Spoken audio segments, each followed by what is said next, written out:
Ministerio Real, un espacio donde cada enseñanza cobra vida.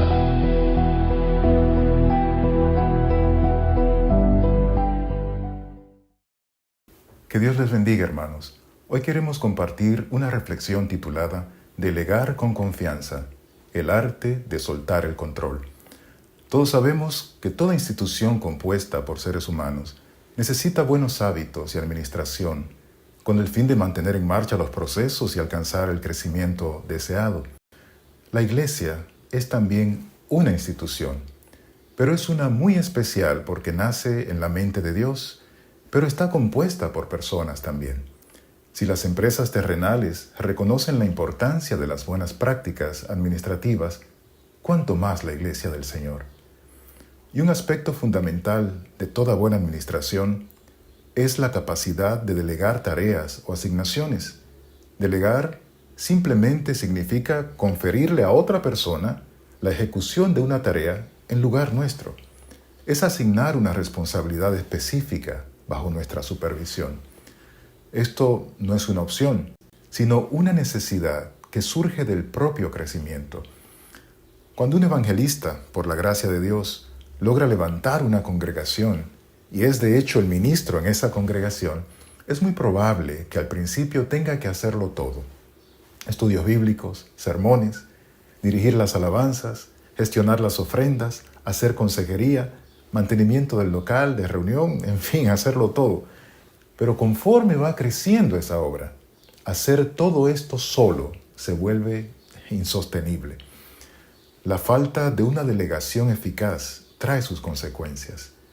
Limita seriamente el crecimiento en número y la madurez espiritual de la hermandad. Impide que los hermanos se preparen para asumir en el futuro las responsabilidades descritas en el Nuevo Testamento en cuanto a las funciones de ancianos, diáconos, evangelistas y maestros.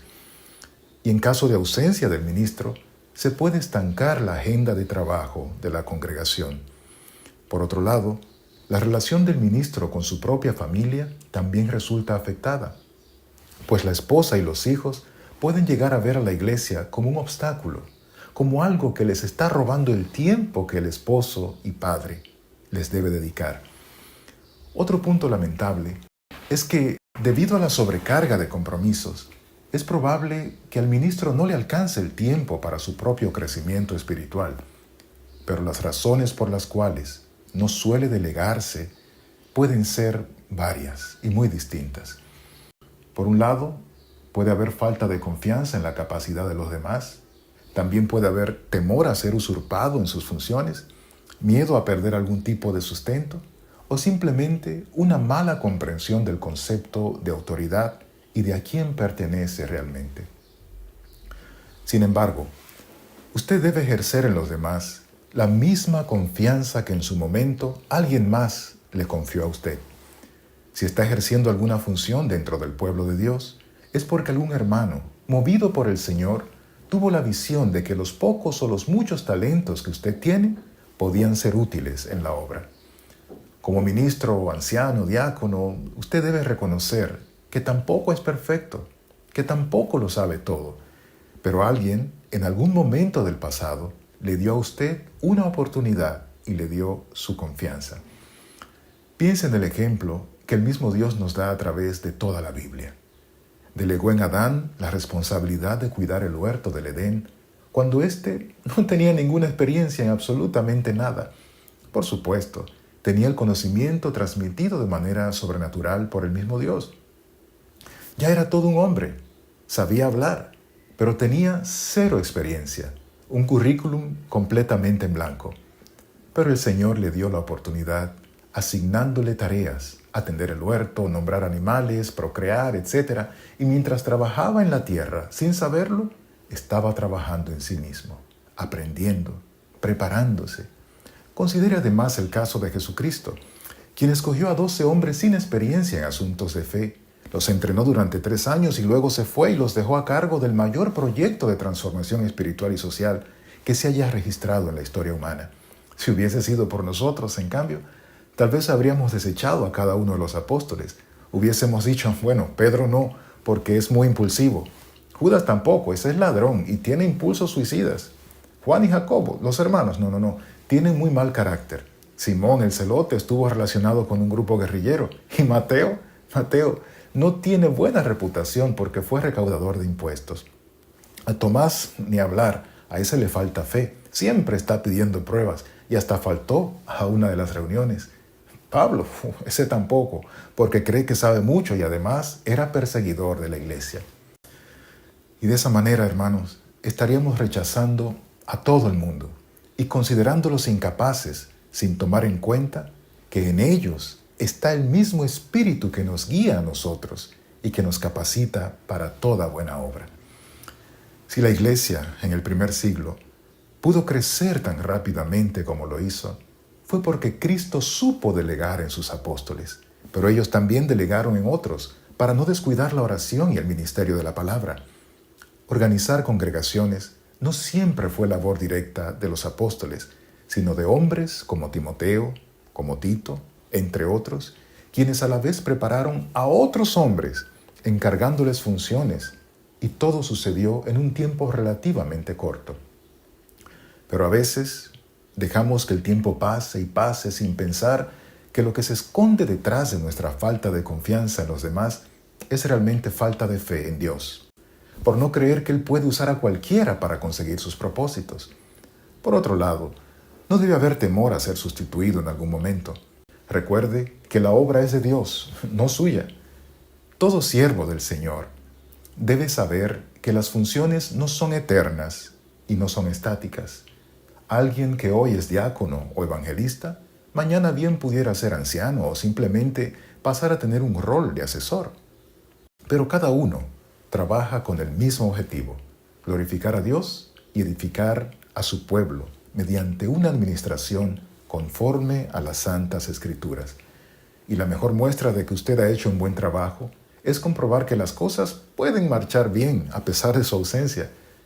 En su corazón, hermano, no deben existir celos por el crecimiento ajeno, sino todo lo contrario. Debe producirle gozo saber que está cumpliendo el mandamiento de preparar a hombres fieles, enseñándoles, entrenándolos, encargándoles tareas y responsabilidades que permiten ampliar el propósito de Dios en su vida, en la de ellos y en la del resto de los miembros de la congregación. Haciéndolo así, usted se convierte en administrador de los talentos de otros, enriqueciéndolos y orientándolos para mejores resultados. Y su influencia, por otro lado, en vez de disminuir, crece para la gloria de Dios. Y si por la gracia del Señor usted tiene la responsabilidad de dirigir una congregación y cuenta con algún tipo de sustento económico para tal función, lejos de temer perderlo o tener que compartirlo, debe recordar que ese sustento no debe ser jamás el objetivo de su ministerio. El obrero es digno de ser correspondido con los recursos que necesita para seguir trabajando. Y si hace una buena labor, aprendiendo a delegar como se debe, entonces, en lugar de menguar, los recursos tienden a aumentar porque la obra misma crece también. Acepte, hermano, que usted no puede hacerlo todo solo. No actúe como jefe, sino como un siervo que tiene una responsabilidad especial delante de Dios y de su pueblo. Aprenda a delegar en otros con la misma confianza que Dios ha depositado en usted. Identifique las capacidades que tienen los miembros de su iglesia, pero identifique también los puntos en los que puede ayudarlos a mejorar de manera práctica. Esas serán las pautas que lo podrán guiar a usted para llevar a cabo un entrenamiento eficaz. Debe estar dispuesto a acompañarlos en las tareas iniciales hasta que se acostumbren a hacerlo por sí mismo. Suelta el control, hermano, porque el control realmente le pertenece a Dios. Hay que ser humilde.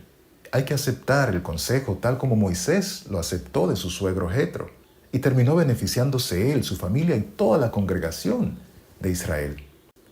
Y aparte de los ancianos que se eligieron como jueces en aquel momento, cuando llegó el momento de elegir un sucesor, el trabajo de preparación y entrenamiento ya estaba hecho.